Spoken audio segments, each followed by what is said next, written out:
Welcome to English lesson. Selamat datang di pembelajaran bahasa Inggris. In today's lesson, we are going to talk about chapter 1 for grade 8.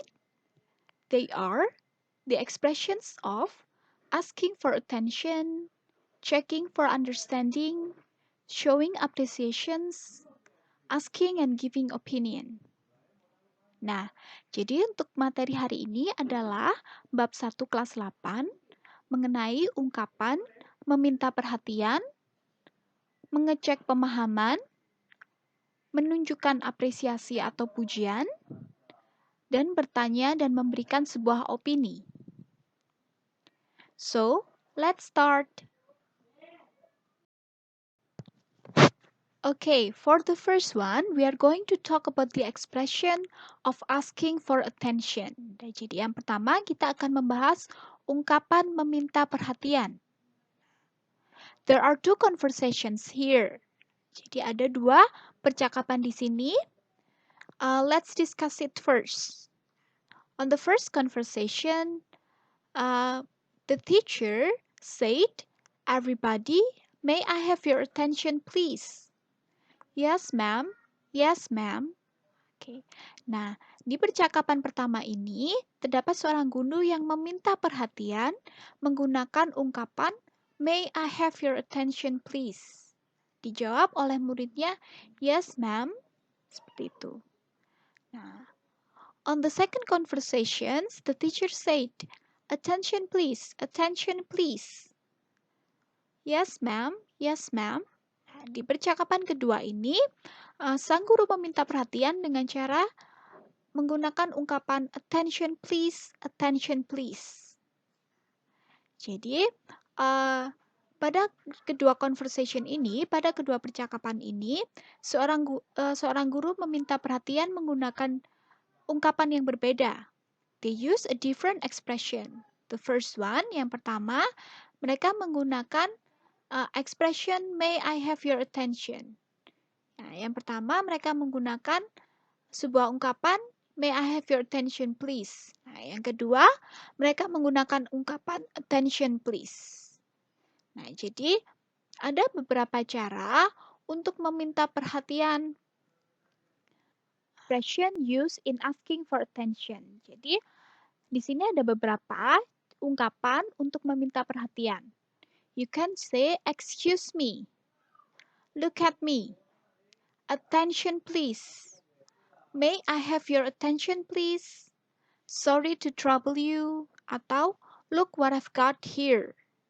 Nah, jika kalian ingin meminta perhatian, misalnya di depan kelas, kalian bisa bilang, "May I have your attention?" Bolehkah saya minta perhatianmu? Nah, atau, when you want to ask for attention to your friends, minta perhatian ke teman, you can say excuse me atau look at me. Lihat aku atau permisi. Seperti itu.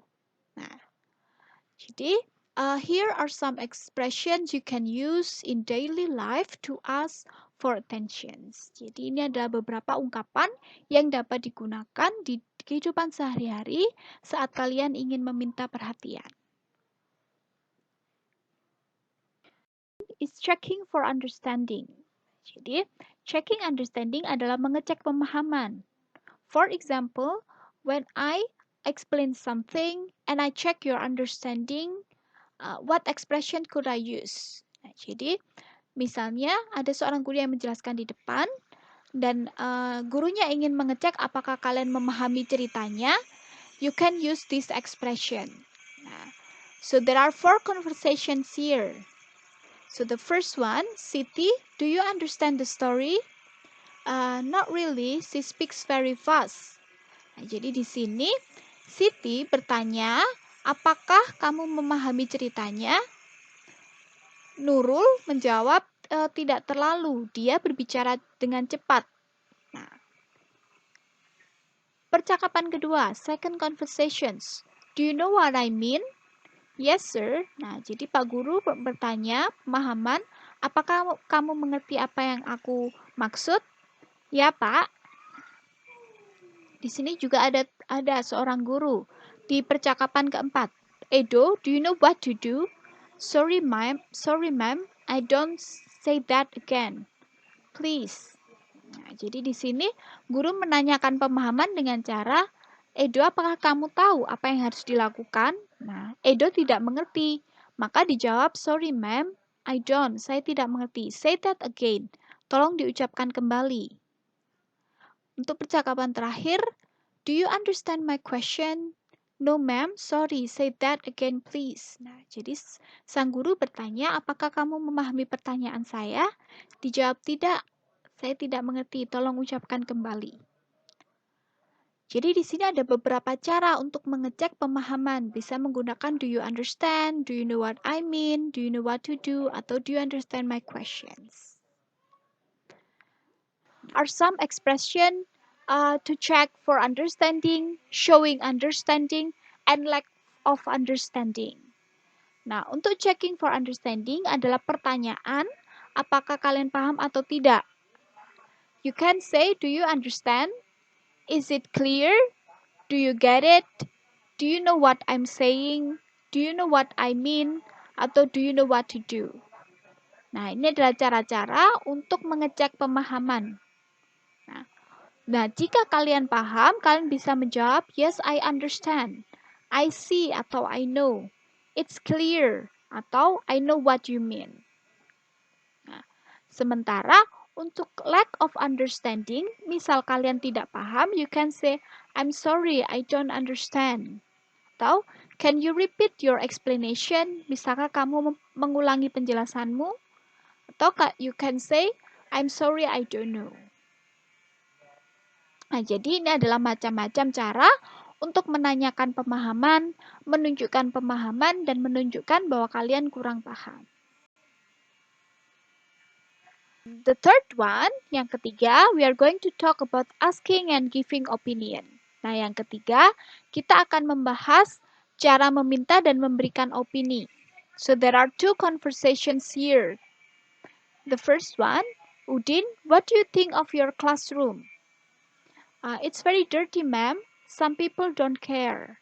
Nah, jadi, di percakapan nomor 3, sang guru bertanya, what do you think about your classroom? Bertanya opini kepada Udin. Apa yang kamu pikirkan mengenai kelas ini? Nah, it's very dirty, ma'am. Sangat kotor. Some people don't care. Beberapa orang tidak peduli. In the fourth conversation, do you think he remembers the story he has to tell? He hasn't said a word. I don't think so. I know he didn't prepare well. Nah, di sini Nurul bertanya kepada Siti, apakah kamu berpikir dia mengingat ceritanya? Siti menjawab, I don't think so. Saya berpikir tidak. Jadi dia tidak mempersiapkannya dengan baik. Nah, di sini sang guru menanyakan opini mengenai kelas dan Nurul menanyakan opini mengenai temannya ini. Nah, jadi ada beberapa cara untuk menanyakan dan memberikan opini. Menanyakan opini, kalian bisa menggunakan dua pertanyaan ini. Jika pertanyaannya do you think, maka jawabannya adalah yes atau no. Karena kalian hanya menanyakan persetujuan opininya. Misalnya, do you think this classroom is dirty? Nah, jawabannya yes atau no. Sementara jika kalian menanyakan opini secara langsung, tanpa adanya persetujuan atau tidak, kalian bisa menggunakan what do you think about? Jadi seperti tadi, what do you think about the classroom? Nah, dijawab, I think the classroom is dirty atau yang lain sebagainya. Jadi ini ada cara untuk asking opinion and also giving opinion. One adalah showing appreciations. Showing appreciations adalah memberikan pujian. Nah, misalnya di sini, your picture is beautiful. I like the color. Nah, jadi dia memberikan pujian kepada gambar yang telah diwarnai. Atau excellent, that's my girl. Atau bisa juga what a wonderful picture. Nah, jadi untuk menunjukkan pujian atau apresiasi. Nah, yang pertama kalian bisa langsung menggunakan kata sifatnya. Misalnya, excellent, marvelous, beautiful. Jadi, saat kalian melihat misalnya lukisan yang sangat bagus, kalian bisa bilang, It's excellent, marvelous, atau sebagainya. Atau kalian bisa menggunakan subjek diikuti oleh adjective. Nah, kalau yang ini tidak hanya kata sifatnya saja, tapi juga bendanya. Misalnya, your picture is beautiful. Nah, kalian juga bisa menggunakan kata what yang diikuti oleh a, lalu kata sifatnya, dan lalu diikuti oleh kata bendanya atau subjeknya. Misalnya, what a beautiful picture. Nah, jadi kalau yang awal ini picture-nya dari depan. Your picture is beautiful. Nah, kalau yang ini, what a beautiful picture. Seperti itu. Lalu how. Caranya, how diikuti oleh adjective, lalu subject, dan is atau are. Misalnya, how beautiful you are. How beautiful the picture is. Nah, seperti itu. Jadi ini adalah macam-macam cara untuk showing appreciations atau memberikan pujian. Well, I think that's the end of our lesson today. That is my explanations. I hope you understand the explanations. Thank you so much and happy studying.